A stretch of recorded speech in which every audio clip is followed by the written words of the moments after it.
Hallo meine lieben Leute, ich bin Plotter und willkommen zu einem neuen Format. In diesem Format handelt es sich nichts anderes als Fakten und in dieser Folge dreht es sich um SpongeBob. Ganz genau, denn ich erzähle euch Fakten der trotzdem beliebten Serien, die vielleicht euch nicht bekannt sind. Jetzt tauchen wir mal ein und geben uns die Geheimnisse von diesem Cartoon, das schon seit 21 Jahren läuft.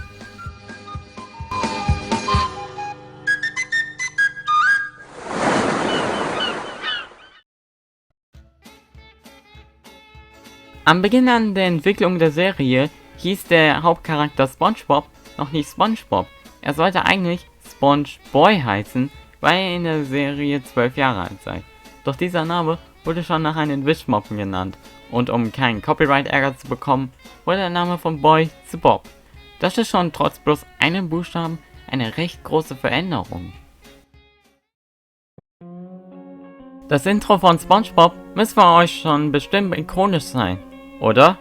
Während das Intro in der englischen und deutschen Version schon bekannt sei, ist es in bestimmten Ländern nicht immer dasselbe, weil es halt nicht einfach ist, dass jedes Land den Text an ihre Sprache anpasst oder eine überarbeitete Version des Intros erstellt, die nicht den Namen SpongeBob nutzen. Als Beispiel steht anstatt SpongeBob SquarePants eine Seifenblasenformation vom Schwamm. Und am Ende des Intros ist anstatt SpongeBob SquarePants eine Felsenformation, die den Text ähnelt. Eine recht praktische Alternative. Im Jahre 2015, zur Zeit von Staffel 9, erschien im Nickelodeon Stundenplan eine Sendezeit zu einer Art SpongeBob Special, welches eine Doppel-Episode sei.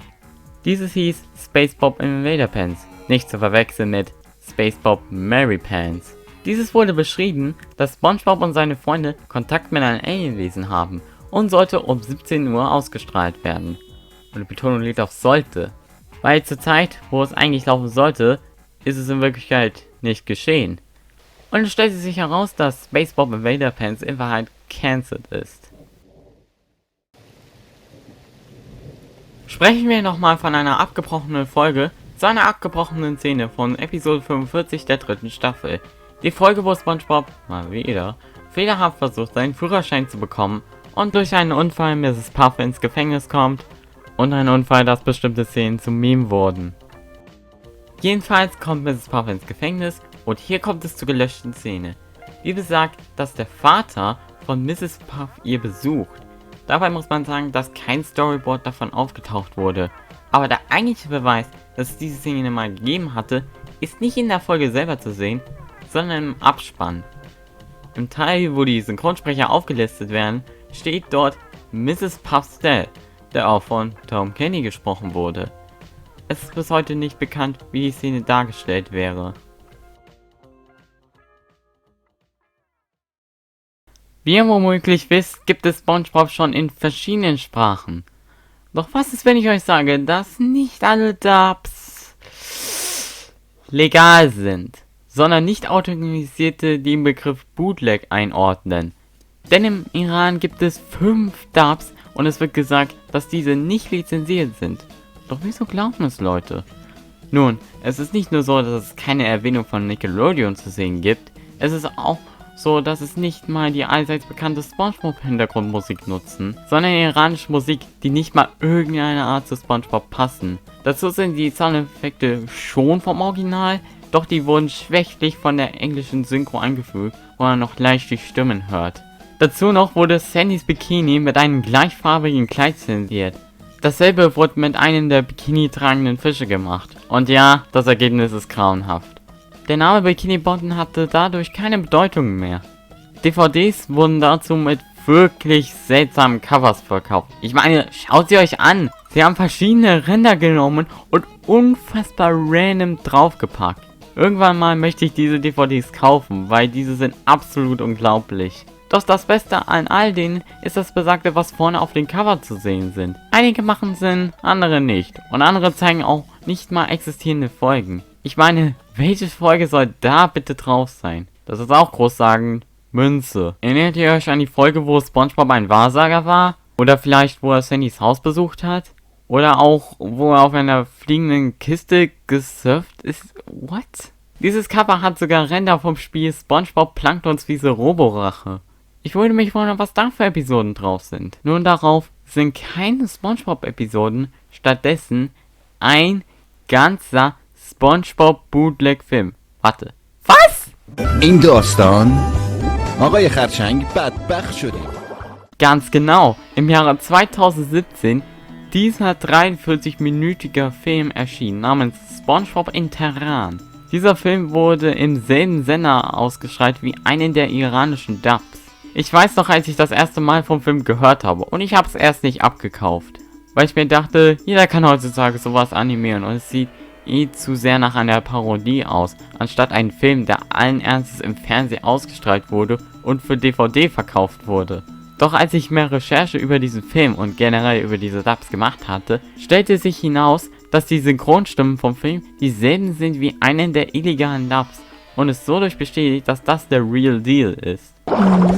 ای جان قربونی شما برم پولای خوشگلم بچه بچه بوی خوبی هم داره چه خبره؟ بدبخت شدیم های خرچنگ چی؟ بدبخت شدیم حمله کردن سپر تفنگی سوراخش کنین من خودم مواظب پولا هستم چیه؟ میدونین چه های خرچنگ من خودم کلی سوراخ دارم ببینین راست میگی Doch, was ist die Story vom Film? Dieses folgende. SpongeBob arbeitet an den allseits bekannten ich meinte Hamburger. Doch, oh Schreck, die Geheimsoße ist alle und es geschieht ein großes Aufsehen, weil Mr. Krabs das Rezept nach Iran zu einer bestimmten Person verschickt hat. Jetzt fliegen SpongeBob, Patrick und Thaddeus zum Teheran, um diese Person aufzufinden. Es gibt einen Nebenplot von Plankton, doch der ist nicht sehr bemerkenswert. Doch anstatt dass SpongeBob, Patrick und Thaddeus nach der Person finden, der das Rezept hat, bleiben sie stattdessen im Hotel oder gehen in verschiedene Restaurants essen. Fast so, als wären sie im Urlaub.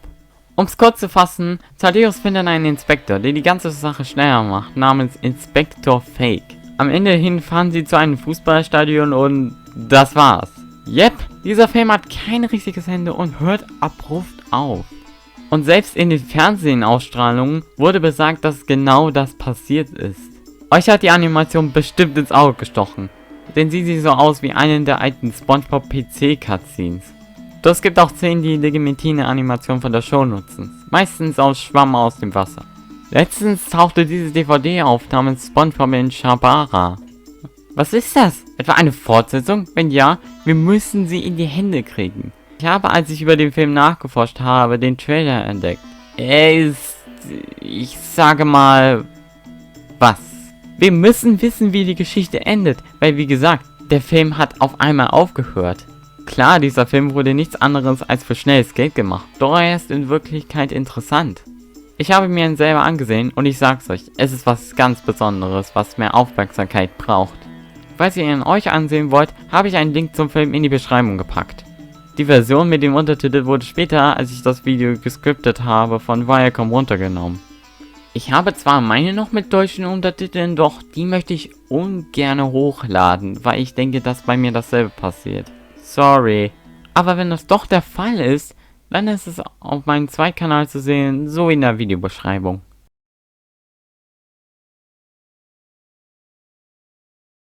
Wie ihr möglich wisst, existiert schon SpongeBob seit einer langen Zeit. Ja, schon seit 1999 und in Deutschland schon seit 2002, wobei schon Spiele vorher hier erschienen sind. Super Sponge zum Beispiel. Dabei ist auf der Rückseite von der Box die Namen von Meerjungfrau Mann und Blaubarschbube anders. Und zwar heißt sie Meerjungfrau Mann. Okay, das kann man auch gelten. Doch Blaubarschbube heißt stattdessen, jetzt kommt's, Seepferdchen Boy. Ah ja, ein Glück, dass der Name verändert wurde. Und es ist halt generell so, dass in verschiedenen Ländern SpongeBob ein bisschen später erschienen ist, als es eigentlich sollte. Doch das ist eher unter den 2010er geschehen. Aber wusstet ihr schon, dass es in einigen Ländern viel später ausgestrahlt wurde? Denn in Vietnam erschien sie erst am 15. September 2016. Und klar, man könnte jetzt sagen, Gut, es ist nicht wirklich zu früh. Doch, das ist noch nicht alles. Weil jetzt kommt's. In Bangladesch wurde diese Serie nicht gezeigt bis am 14. April 2019. Ganz genau. Die Serie, die seit der ersten Staffel vor 20 Jahren gemacht wurde, ist dort brandneu. Das ist unglaublich, als ich das erste Mal davon gehört habe. Ich hatte nie davon gedacht, dass das eine Sache ist. Und vielleicht ist es auch bei euch so, so wie alle anderen Fakten, die ihr im Video herausgefunden habt.